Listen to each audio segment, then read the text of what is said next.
everyone, welcome to Movement and Me, an initiative that is designed for budding artists across the world who wish to pursue their career in art.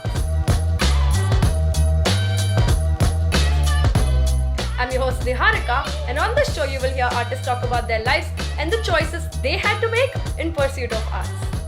We will also get to use some tips and key learnings from the lives of these artists, along with a detailed discussion on their areas of interest. So quickly hop onto a journey into the world of arts along with us.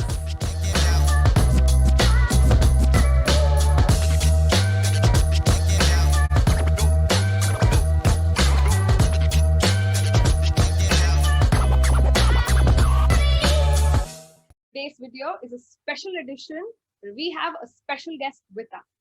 Today's guest is Miss Sanyukta Bafna. Sanyukta is an educator and a social activist. During her master's in education from Teachers College, Columbia University, Sanyukta found herself drawn towards learning the impact and need for lessons on social change in school spaces. She has, over the years, worked as an educator in IGCSE program at Gateway School of Mumbai and has designed Citizenship and Social Change curriculum for grades 1 up till 10 for all the schools under the ACRES Foundation. She also conducts teacher training sessions for faculty across the disciplines and explores various ways of incorporating lessons on social change into their curriculum. One of her key projects, Skinclude, with students, aims at creating an inclusive space for all and focuses on fighting colorism. Skinclude has gained a huge popularity as a movement and involves students between the ages of 9 and 14. Hi, Sanyukta. Thank you so much for being here with us. I'm so glad to have you on the podcast. Hi, Niharika. It's my pleasure. Thank you so much for having me. I'm glad. I'm so excited for this interview because there's so much, back and forth conversations and discussions that we're going to do, which involves the arts and, discussions on social change. So I'm looking forward to getting into the conversation. What exactly drew you to social change in the first place? I mean, there must have been something that piqued your attention or caught your eye, something of that sort. So I think growing up, I had the privilege of always having access to social political discussions at home because my parents are very into reading about it, talking about it. So I grew up always knowing it, but coming from a very privileged background, I don't think I experienced it in a way that was very apparent to me. But at the age of 20, when I joined the Teach for India Fellowship and had a lot of students who were obviously facing social inequity, but were also grappling with issues of gender, issues of religion, and were looking for answers. And I think that's when it really became apparent to me, because when you're in the position of a teacher who's responsible for educating students and they ask you about things that the school textbooks don't really teach you. I think that was the first time for me when it hit me that this is really important and this has a really big space in education, which has been a blind spot in our system. I completely understand where you're coming from. And thank you so much for doing this for us. I think it's a huge responsibility and it is a much needed conversation today. We are all grappling with it, but I don't think anybody is trying to target it at the grassroots level of, education and, children, I would say, like at the grassroots level of teaching a child how to be socially aware of certain things. Thanks. This brings me to my next question, because you kind of talked a lot about your journey and how did you get into it and what were how did you actually first get introduced to the concepts of social change within school space? And this happened during your master's in education at Teachers College, Columbia University, where you were actually participating in other classes as well, where social change was actively being discussed. What were some of the issues that were brought upon? And what were some of the key ideas that you took from those conversations? So that's a really good question, Harika. And I think what happened for me is when I went to Teachers College, I just assumed that I wanted to kind of learn the technicalities of curriculum and teaching. But while I was there, the college as a whole focuses very, very largely on issues of race in the US. And I think initially my attitude was, okay, like this is not really relevant to me because we don't, really have race as a thing in India. But the more I started attending classes, reading it, I realized that, there were so many parallels between the Indian system and the education system. And they were constantly talking about how do you address issues of race in your classroom when you have like multiracial classrooms, or when you've had students who've experienced discrimination. And that's when I had sort of this like moment where I'm like, my students back in India have experienced this too, but I wasn't really part of spaces where we were, actively thinking about how to address it. We all acknowledged that was a problem, that our students were experiencing issues of gender, issues of religion, issues of caste, but we didn't really know how to incorporate that into education. And when I saw that happen over there in the US, so some of the things that we would be talking about is intersections of, say, race and gender, right? Like how do young Black girls have it so much harder because of the problems that they face because of their race and because of their gender. Right. That's that. I started drawing parallels. So one of the things that I did is any class that I was in, I'd reach out to the professor and be like, I completely acknowledge what a big problem race is, but my intention is to go back to India and work in India. So can I instead change the assignment to mirror the issues that exist in India and write about those and read about those? And that's when I found a lot of Indian authors who were working in that space already, who had never heard of growing up in India. And that's when I really started, sort of understanding what place social change had in the curriculum and getting firsthand to see others do it, right? So because I was in a master's program, a lot of my colleagues and like other students in the class were teachers who had been teaching for a while. They were school leaders, and the reason they were there is because they wanted to improve their programs of social change. So I got to hear them talk about how they were doing it. I did a few volunteering initiatives where I was actually in a class. I worked with this, I volunteered with this organization called Girls Inc., where we were teaching about issues of gender in a public school in Queens. So I actually got to practice a lot of what I was reading in my classes. So I think that's when I realized how much potential that had in India, because of the untapped education initiative in India. I won't say that nobody's doing it or that the curriculum does not address it at all, because that would mean I'm being ignorant. But I think there's so much more potential. There's so much more we can do about it. And there are so many more children who can do it, right? So for example, you have children in international schools and IB schools who do it a lot, right? But that's such a small fraction of the population when you look at the greater scheme of things. So the goal for me was really to get it to as many students as I can and to engage students in it. And once I came back to India, I had the opportunity to work in many different school settings where my whole idea was just let me have these conversations with kids and see what they can do about it, how they feel about it. And I was always very pleasantly surprised by how much students wanted to engage in it, because they echoed my sentiment when I first went to Teachers College, where I realized that, what, I knew these problems existed. I didn't have the language for it. I didn't know what it was called.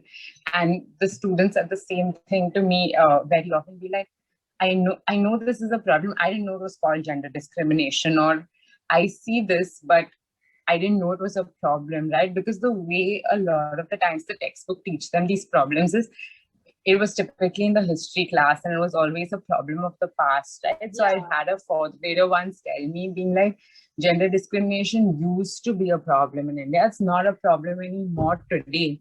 And when I asked her why did she think that, she was just like, because earlier there were practices like sati, which of course I completely acknowledge is a massive problem, was a massive problem back in the day. But for her to sort of, have that realization that while yes, sati was a problem back in the day, there are other problems today. There are also gender issues, but we don't view them as that. So I think that was, a combination of my experience in the master's program and then just spending a lot of times in schools, both in New York and in Mumbai, really, I think sealed it for me sealed it for me to sort of make me realize how important doing this work is. You've quite, I mean, of course, the answer is very descriptive in itself, but like for someone who's very new to it or really understands the need for these conversations to be, to be taking place in your classroom spaces, what are some of the places that they can start off from? Like, for example, if there are any textbooks, any reading material that you can introduce them to, or is there a video that they can watch on YouTube? Anything, any tools or resources that they can look for? So I think there are a couple of things here. One is that in the Indian education space, unfortunately, resources are really difficult to find. Having said that, there are a lot of places like Brookings.com, which does a lot of research on issues of gender, on issues of religion in India. And I think what that will do, like Pew Research Center, these places explain the issues to you. If you want to look at how do I use it in the classroom, even though it is an American resource, I highly recommend Learning for Justice, because facing history and ourselves, and we'd have to be really conscious. Don't look at the issues that they're teaching, but also focus a lot on the teaching strategies that they're using in the classroom to talk about issues, right? So they're talking about the Holocaust. We may not need to talk about the Holocaust in the Indian context, but focus on how they share a lot of how they prepare for their classes. They share a lot of teaching strategies. They share a lot of different activities that you can do in the class, right? So if you're an educator looking at how to take these to your classroom, I know for me, these have been Learning for Justice and Facing History and Ourselves have been really big inspirations in trying to understand what can I do and create in the Indian context so that my students have similar experiences. Thank you so much. So I'm gonna sort of get in touch with you and get the resources so we can put it in the description box for people to look at. Absolutely. And I think one thing which caught my attention, and I would like to talk a little bit about that as well, because you brought it up too, is the teaching strategy section, right? And I think we tend to forget sometimes that while the curriculum and the content matters a lot, it is also the way that you deliver the content that makes an impact and makes a difference in the lives of the students. Because a content can be read, can be experienced, or just can just be taught in a class. And it depends on what the student is going through or being exposed to, that actually at the end of the day lets the student know more about, or gets the student curious to know more about the content. I think that's a very strong point that you've made. But here is where I want you to talk a little bit about some of the teaching strategies that you may have experienced during your tenure at Teachers College, Columbia University, and even some of them that you brought back to India, because I don't think people know a lot about these teaching strategies. And where can we find some of the teaching strategies? So again, this is a really good question, and I wish I had like a straight way to answer it. So I'm going to try my best to answer it. But the thing with teaching strategies are, it's all contextual, right? You have to sort of think about the context in which your students are. So for example, if you're teaching our children about an issue that they have very little knowledge about, you want to engage in explicit instruction where you really explain the issue to them. But if it's an issue that you know that they're dealing with in their everyday lives, you want to create spaces where they can share their feelings, they can share their own experiences. So I think the way you the way you pick a teaching strategy really depends on knowing your students. And I would always recommend to educators that that's the first thing you need to invest in, like find out your students' context, see how much they know, and then you'll know which strategy works for you.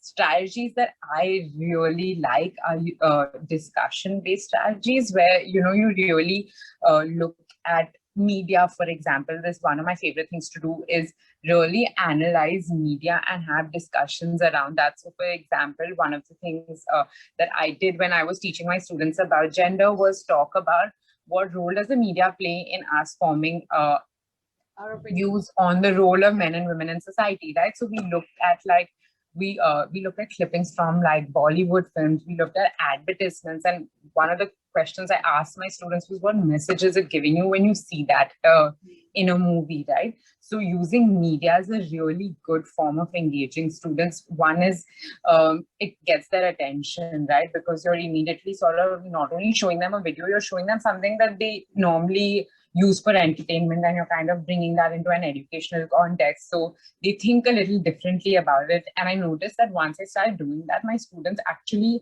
started doing that on their own, even when they were not in the classroom. So I would have like students send me songs or like videos where they were just like, hey miss, I thought this was problematic, or just look at how they're, you know, breaking gender stereotypes in this song.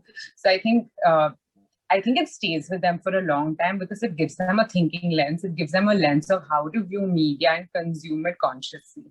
So nobody is stopping them from consuming the media, but you can be conscious about the messages that you get from it.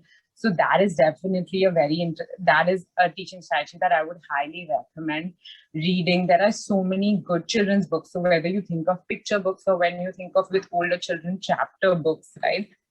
Even using fiction, there are lots of social change stories of fiction that exist in like the world of books. So I think using any of those as well is a really great way of engaging students. Arts is another really good way of engaging students, where you ask them to either perform something or you ask them to draw it out, right? So if they're feeling a certain way, expressing that in some form of art, whether that's acting or that's drawing, painting, whatever, that's a really good way. And then having discussions around it. So for me, the key is discussion. You can use media, you can use art, you can use books, you can use anything, but don't just make students draw something, right? Ask them to talk about it, ask them to describe their feelings related to it. So discussions are really, really big. And there are lots of great discussion strategies, right? So discussion doesn't just have to be, let's talk about it, right? We can have discussions of different ways where you're in small groups, then you move to large groups, or you start with large groups, you move to small groups. And I'll share a resource with you, but there are tons of resources available. So for example, even if you went on like Facing History and Ourselves, they have an entire section on discussion strategies where they list out how you can use a strategy. For example, say the jigsaw puzzle is a famous strategy, or fishbowl is a famous discussion strategy that's typically used in social change and social studies classes. So these websites discuss it for you. I took a class in discussion as a teaching strategy while I was in grad school. So in that class as well, I learned a lot of different strategies that I can use in the classroom. And I think the thing is with these strategies, they're constantly evolving. People are adding new strategies day in and day out. So always be on the lookout for them. Look at websites like Learning for Justice. Look at websites like Edutopia as well, which are a very common resource that most teachers know about. So when you look at these websites, you'll always find them. And I think for me, the key is the strategy doesn't matter. I could use Fishbowl, I couldn't use. For me, what the real thing is, as a teacher, am I creating the opportunity for it, right? Even if it's just me posing a question, doesn't matter. I just want to create that opportunity for it. And that's what matters more than the actual strategy that I might use. Thank you so much for, mentioning so many resources for people to, to look at and explore. I would like to point here as an arts educator that we have also been trying to do, a little bit of work towards social change and trying to get students create awareness towards issues of social change in our school spaces. And you're absolutely right. One thing that we noticed is that students are very much aware of the things that are happening around them. They just don't have the words to articulate it in the way that, makes most sense to them, or the way that they're experiencing it. And yes, arts can definitely come in handy. And you're, like you very well mentioned, media has a huge role to play. And we have different kinds of media that we have available. Students have, there's advertisements, there's movies, there's songs, the lyrics of songs, the kind of Absolutely. dance performances. Specifically if you look at item numbers, which is also a very controversial topic, by the way, is also Yeah. something that there's a lot of research going on into that. And what kind of an image does it portray? What kind of perception does it give to people who are watching a performance, which is, objectifying bodies in a certain way? And, questions like that being thrown at students and thrown at us, even for that matter, at our age. There's no such thing as you stop asking these questions after a point kind of Absolutely. anymore. So I think this is a very important part, and I'm really glad to be having this conversation with you here. I'm going to move slightly off the grid, off this sort of conversation, and I want to ask you a slightly different question. And this is a ground like reality kind of a thing that you've been experiencing in your space. Like I understand that social change is a very big responsibility that people need to take up today, and that schools need to actively work towards. But like you mentioned, social change in India is a fairly new concept. Like adding it into curriculum, I mean, using it as a designing a curriculum around social change as a concept, as an idea, is something that is fairly new and probably is happening in some places, but it's not actively being engaged with. What are some of the troubles and concerns that you've had to face, and uh, how did you, how were you able to convince the school authorities that you're currently working with or you worked with before into introducing it into the school spaces in the first place? That's a really good question, and I can't tell you how long the list of troubles are, and just sort of, the barricades that come in your way in wanting to do this. Where I currently work at Acres Foundation, I just spent 1 year convincing them to let me do this, to create this curriculum. So some of the issues that I think come up is, one is it's not really part of the textbook, right? It's not if it's out of syllabus, why are we doing it, right? Because if it was that important, it should have been included in the syllabus. This is a concern both school authorities and parents have, right? So why are we doing things outside of the syllabus? Because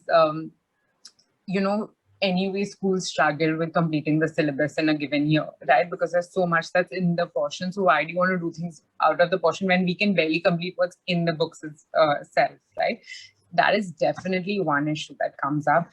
Second issue that comes up is parent perception, right? Because when you are teaching social change, there is bound to be some kind of controversy that you might discuss in the class, right? So, for example, if you're doing religion, it might contradict with some parents' beliefs. If you're teaching gender, it might question some of the traditions people have in their homes. And I think there's always a fear in the school management about parent pushback, right? Like, what are parents going to think? They might, sort of gather together and revolt against the school authorities, or is this really the right space to teach kids about it, right? Because shouldn't parents do this at home? Like, why is the school doing this? So I think parent perception is definitely really, really big. Not having, and another thing is not having enough time in the school day, because there's so much schools need to equip children with social emotional skills, your literacy skills, math skills, exposure to the arts, exposure to sports. There's just so many competing um, sort of opportunities to give students. It's like, what are you prioritizing? Where are you creating the time to actually do these things, right? Because everything seems important. It depends on who you speak to. If you speak to me, you will be very convinced that you need to create spaces for social change. If you speak to the person in my school who's heading the sports program, they will convince you that that is probably the most important thing that you need to create space for, right? The same goes with the math teacher. I've never met a teacher who said that the number of periods allotted to them for their subject is enough, right? Everyone just wants more, because there's just so much you can do. If you even finish the portion, you want to give them more opportunities of practice. So it's never enough. So I think time is definitely a problem. And the last thing is also, just given India's climate today, in terms of like socio-political climate, there's always fear of are we supposed to do this or not? Is this going to get us in trouble? We don't want the school program to suffer because of anything, right? Like, Right. do we need to take someone's permission to do this from the government or something like that? So I think uh, there are lots of issues that sort of come up when you decide to commit to want to teach like this. So if individual teachers decide to do this, like, is my school going to be okay with it? If schools decide to do this, they're just like, are the parents going to be okay with it? Is the board going to be okay with it? Is the government going to be okay with it? So I think there's always like sort of stakeholder conflicts that worry people when they want to introduce a program like this. You seem to have jumped a lot of hoops to get to a point where you can introduce the curriculum. Yeah. And I think I wanted to ask you this question also because I do see that there's a lot of potential that such a curriculum has. when it comes to educating children and, educating the young ones to take ownership and responsibility of making a huge change in the society. um, and I think it is utterly important for everybody to have this conversation at different levels to begin with before they're actually able to come to a point where they can implement this change on the grassroots level. So thank you so much for sharing your experience with us. This brings me to the last question of the first part. And this is a question that is like a combination of everything that we've discussed so far. So can you describe one way in which, say, for example, a history lesson or a geography, I wouldn't say geography, but a history lesson, or like a lesson in, say, politics, or any other kind of lesson out there, can be, morphed, or I would say modified, to include a conversation on social change? Is there like an example that you may have in mind that we can explore? That's a really powerful question. So, just because you said history, I'll go back to what we were talking about, say, Sati, right? Right. When students study it, they should sort of understand, who does this affect, right? What kind of issue is it? And then you say, if you look at it and you describe it as a gender discrimination issue, be like, okay, Sati doesn't exist. Like, it's not something that's being practiced today, but does gender discrimination still exist? What does that look like today? Right? So you're making a connection between something that happened in history and drawing parallels to the world today.